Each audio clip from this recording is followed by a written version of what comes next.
Asalaamu calaykum waraxmatullaahi wabarakaat.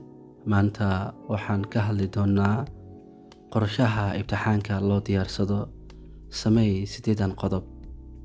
Ugu horeyn, si lagaaga caawiyo kala soocidda maareynta waqtigaaga, dejiso jadwal aad ku baranayso.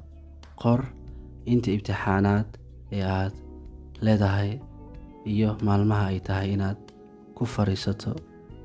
Kadib markaa u abaabulo daraasadda si waafaqsan. Waxaa laga yaabaa inaad rabto inaad imtixaanada qaar siiso waqti daraasad ka badan kuwa kale. Markaa oo hel dheelitirnaan aad ku kalsoon tahay abaabulka goobtaada waxbarasho. Qodobada qorshaha imtixaanka. Waxa ugu horeeya qodobka koowaad, sii naftaada waqti kugu filan oo aad ku baran karto.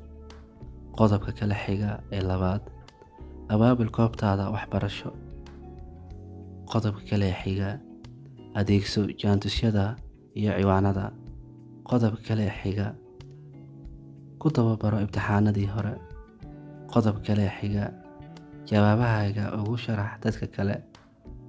Qodobka kale xiga, abaabul kooxo waxbarasho sida asxaabtaada.